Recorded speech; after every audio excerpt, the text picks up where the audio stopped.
Assalamualaikum warahmatullahi wabarakatuh. Halo semua, perkenalkan nama saya Hari Nursin, NPM saya 25120. Saya berasal dari kelas C, Fakultas Hukum, Prodi Ilmu Hukum.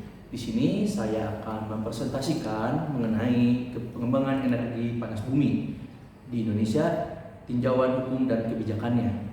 Yang pertama-tama saya sini akan menjelaskan bahwa Indonesia merupakan salah satu negara dengan potensi energi panas bumi terbesar di dunia. Berdasarkan data Kementerian Energi dan Sumber Daya Mineral, total potensi panas bumi nasional memperkirakan mencapai sekitar 23,7 gigawatt. Namun dari jumlah tersebut baru sekitar 2,7 gigawatt yang berhasil dimanfaatkan untuk pembangkit listrik. Artinya, lebih dari 85% sumber daya panas bumi kita masih belum tersentuh dan belum memberi kontribusi optimal bagi ketahanan energi nasional. Sumber panas bumi ini tersebar lebih dari 300 titik lokasi potensial yang sebagian besar berada di wilayah-wilayah yang memiliki aktivitas vulkanik tinggi, mulai dari Sumatera, Jawa, Bali, Nusa Tenggara, Sulawesi, hingga Maluku. Kondisi ini tidak mengherankan karena secara geologis Indonesia terletak di kawasan cincin api Pasifik, yaitu Ring of Fire, yaitu jalur gunung api aktif yang membentang dari Asia Timur hingga Amerika Selatan. Keberadaan jalur vulkanik inilah yang membuat Indonesia kaya akan sumber daya panas bumi alami. Energi panas bumi atau geothermal merupakan salah satu bentuk energi terbarukan yang bersumber dari panas alami di dalam perut bumi. Energi ini relatif bersih, stabil, dan dapat digunakan secara berkelanjutan tanpa bergantung pada faktor cuaca seperti tenaga surya atau angin. Dengan kata lain, geothermal memiliki potensi menjadi tulang punggung energi bersih nasional di masa depan. Pemerintah Indonesia memandang pengembangan energi panas bumi sebagai salah satu langkah strategis untuk mendukung transisi energi dari bahan bakar fosil menuju sumber energi terbarukan. Hal itu juga sejalan dengan target net zero emission tahun 2060, yaitu komitmen nasional untuk menyeimbangkan antara jumlah emisi karbon yang dihasilkan dan diserap dengan memanfaatkan potensi geothermal. Indonesia berupaya mengurangi ketergantungan terhadap batu bara dan minyak bumi yang selama ini menjadi penyumbang terbesar emisi karbon. Selain itu, tujuan lingkungan, pengembangan energi panas bumi juga memiliki dimensi ekonomi dan sosial yang penting. Sektor ini dapat menciptakan lapangan kerja baru, meningkatkan pendapatan daerah, serta mendorong investasi teknologi hijau. Beberapa wilayah yang selama ini terpinggirkan secara ekonomi bisa mendapatkan manfaat langsung dari pembangunan infrastruktur energi terbarukan. Namun demikian, potensi besar ini juga menghadirkan tantangan besar, mulai dari kompleksitas perizinan, tumpang tindih wewenang antar instansi, hingga persoalan sosial dan lingkungan yang muncul di daerah proyek. Disinilah pentingnya peran hukum dan kebijakan publik dalam memastikan bahwa pengembangan energi panas bumi dilakukan secara berkelanjutan, adil, dan sesuai dengan prinsip-prinsip hukum lingkungan. Dengan latar belakang tersebut, pembahasan mengenai energi panas bumi tidak hanya sebatas soal teknologi atau ekonomi, tetapi juga menyentuh aspek hukum, tata kelola, dan keadilan sosial. Melalui peninjauan dari sisi hukum dan kebijakan, kita dapat melihat sejauh mana Indonesia mampu menyeimbangkan kepentingan pembangunan energi dengan tanggung jawab konstitusional untuk melindungi lingkungan hidup dan kesejahteraan rakyatnya. Lalu kebijakan pemerintah dan langkah reformasi. Baru-baru ini Menteri ESDM Pak Bahlil Lahadalia memperkenalkan kebijakan percepatan perizinan untuk proyek panas bumi. Proses yang dulunya bisa memakan waktu hingga puluhan tahun kini dipangkas menjadi 3 bulan. Selain itu, diluncurkan sistem digital bernama Genesis, sebuah platform daring untuk lelang wilayah kerja panas bumi secara transparan. Langkah ini merupakan bagian dari reformasi hukum, investasi, dan administrasi negara yang bertujuan menciptakan efisiensi, birokrasi, dan kepastian hukum bagi investor. Pemerintah juga tengah menyiapkan peraturan Menteri ISDM nomor 5 tahun 2025 yang mengatur harga jual listrik dan energi terbarukan termasuk geothermal guna menjamin kepastian hukum kontraktual dalam power purchase agreement. Kemudian di sini ada sudut pandang administrasi negara. Kebijakan percepatan izin dalam pengembangan energi panas bumi termasuk ke dalam bentuk diskresi pemerintah.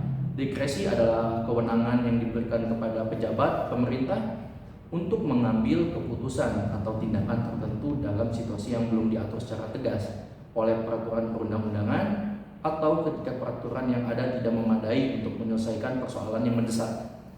Prinsip diskresi ini sah dan diakui dalam sistem hukum Indonesia sebagaimana diatur dalam Undang-Undang Nomor 30 Tahun 2014 tentang administrasi pemerintah.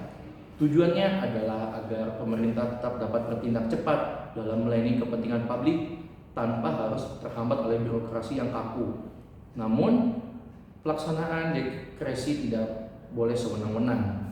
Ia harus tetap berpijak pada asas-asas umum pemerintahan yang baik, seperti asas kepastian hukum, akuntabilitas, keterbukaan, dan proporsionalitas. Kebijakan percepatan perizinan untuk proyek panas bumi misalnya memang memiliki semangat efisiensi, tapi di sisi lain kebijakan seperti ini menimbulkan pertanyaan hukum yang penting. Apakah percepatan izin tersebut dapat berpotensi mengabaikan prinsip kehati-hatian dan perlindungan lingkungan hidup? Hal ini menjadi krusial karena kegiatan eksplorasi dan eksploitasi bumi termasuk kategori kegiatan berisiko tinggi terhadap lingkungan. Pengeboran sumur panas bumi, pembangunan pembangkit listrik, dan infrastruktur pendukungnya bisa berdampak pada ekosistem, sumber air, dan kawasan hutan. Oleh karena itu, setiap proyek dengan potensi dampak besar dan signifikan wajib memiliki analisis mengenai dampak lingkungan yang disebut AMDAL, sebagaimana diatur dalam Undang-Undang Nomor 32 Tahun 2009 tentang perlindungan dan pengelolaan lingkungan hidup. AMDAL bukan sekedar dokumen administratif atau formalitas untuk memenuhi syarat izin. Ia adalah instrumen hukum preventif yang memastikan bahwa setiap kegiatan pembangunan dilakukan dengan memperhitungkan aspek berkelanjutan dan keselamatan lingkungan. Di dalamnya terkandung hak masyarakat untuk mengetahui, memberi masukan, dan ikut serta dalam pengawasan terhadap proyek yang berpotensi menimbulkan dampak lingkungan. Kewajiban AMDAL juga berhubungan langsung dengan hak konstitusional warga negara, yaitu adalah hak dan atas lingkungan hidup yang baik dan sehat sebagaimana diatur dalam pasal 28H ayat 1 Undang-Undang Dasar 1945. Pasal ini menegaskan bahwa negara tidak hanya berwenang mengatur pembangunan, tetapi juga berkewajiban menjamin perlindungan terhadap lingkungan dan kesehatan masyarakat. Dengan kata lain, perizinan ini tidak boleh mengorbankan prinsip kehati-hatian dan hak dasar rakyat. Dari sisi hukum tata usaha negara atau TUN, pelaksanaan kebijakan ini juga harus memperhatikan asas legalitas. Artinya setiap keputusan administratif seperti pemberian izin usaha panas bumi harus memiliki dasar hukum yang jelas dan tidak boleh bertentangan dengan peraturan di atasnya. Jika tidak, keputusan tersebut bisa menjadi objek sengketa di Pengadilan Tata Usaha Negara (PT-UN). Dalam praktiknya, sudah ada beberapa contoh di mana izin eksploitasi atau izin lingkungan dibatalkan oleh PT-UN karena dinilai cacat prosedurnya, misalnya tidak melibatkan masyarakat atau tidak memenuhi syarat AMDAL secara benar.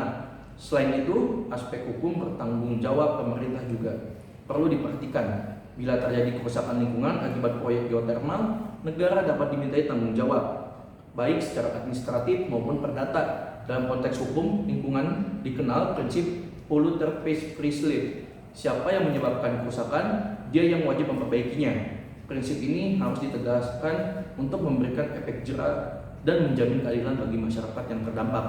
Proyek geotermal, negara dapat dimintai tanggung jawab, baik secara administratif maupun perdata. Dalam konteks hukum lingkungan dikenal prinsip polluter pays freely. Siapa yang menyebabkan kerusakan, dia yang wajib memperbaikinya. Prinsip ini harus ditegaskan untuk memberikan efek jera dan menjamin keadilan bagi masyarakat yang terdampak. Dengan demikian dapat disimpulkan bahwa pendekatan hukum dalam pengembangan energi panas bumi tidak boleh semata-mata bersikap ekonomis atau administratif, tetapi juga harus mempertimbangkan nilai-nilai keadilan lingkungan dan hak asasi manusia. Pemerintah dituntut untuk mampu menyeimbangkan dua hal yang sering kali berseberangan, yaitu kecepatan investasi dan kehati-hatian hukum. Dengan cara itu, kebijakan percepatan izin benar-benar menjadi sarana pelayanan publik yang baik, bukan justru menjadi sumber konflik hukum dan sosial di kemudian hari. Konteks hukum internasional dan komitmen iklim.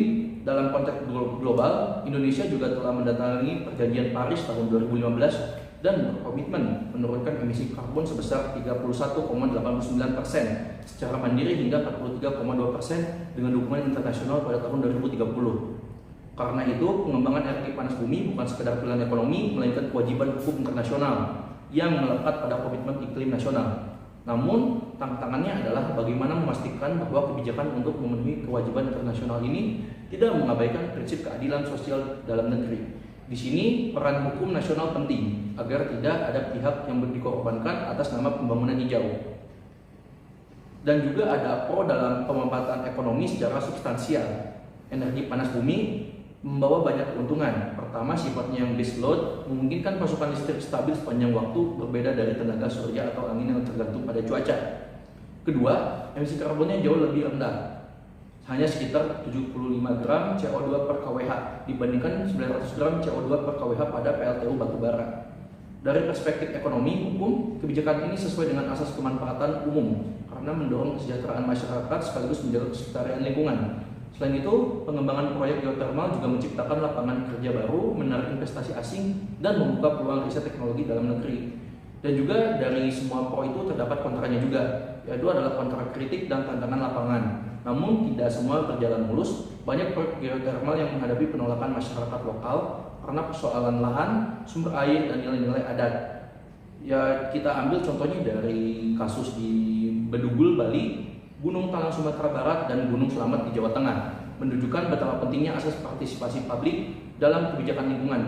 Masyarakat adat seringkali merasa tidak dilibatkan dalam pengambilan keputusan, padahal pasal 18B ayat 2 Undang-Undang Dasar 1945 dan UU Nomor 6 Tahun 2014 tentang desa secara jelas menjamin pengakuan dan perlindungan terhadap masyarakat hukum adat.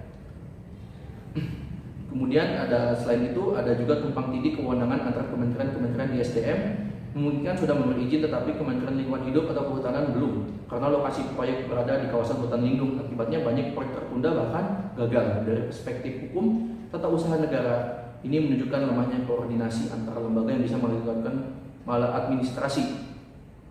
Kemudian di sini ada perspektif sosial, ekonomi, dan etika lingkungan. Kita juga perlu melihat dari sisi kemanusiaan. Pengambilan energi panas bumi sering dilakukan di daerah pegunungan yang merupakan lingkungan masyarakat pedesaan.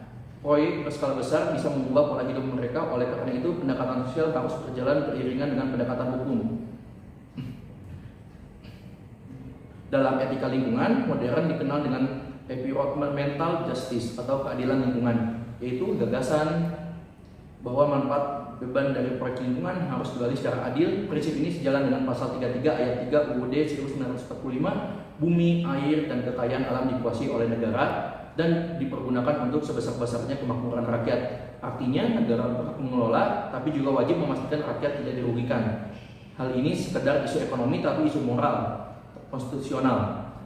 Rekomendasi dari refleksi hukum agar kebijakan pengembangan energi panas bumi berhasil, ada beberapa langkah yang bisa diperkuat. Yang pertama adalah harmonisasi regulasi antar sektor, terutama antara Menteri ISDM, Lingkungan Hidup, Kehutanan, dan Pemerintahan Daerah. Kedua, memperkuat mekanisme konsultasi publik agar masyarakat lokal merasa dilibatkan sejak tahap awal. Ketiga, menerapkan pengawasan hukum yang transparan untuk mencegah korupsi atau penyalahgunaan izin, karena sektor energi seringkali menjadi ruang rawan bagi praktik tidak bersih. Selain itu, perlu ada lembaga khusus yang memantau pelaksanaan proyek energi terbarukan dari aspek hukum dan sosial, semacam Ombudsman Energi Hijau. Lembaga ini bisa menjembatani konflik antara masyarakat dan pengembangan. Kemudian sebagai penutup dapat saya simpulkan bahwa pengembalian energi panas bumi di Indonesia adalah simbol dari pertarungan antara kebutuhan, pembangunan, dan tanggung jawab hukum. Di satu sisi, kita perlu mempercepat transisi menuju energi bersih untuk masa depan bangsa. Baik, sekian presentasi dari saya. Terima kasih untuk teman-teman dan bapak-bapak ibu dosen yang sudah mendengarkan. Wassalamualaikum warahmatullahi wabarakatuh.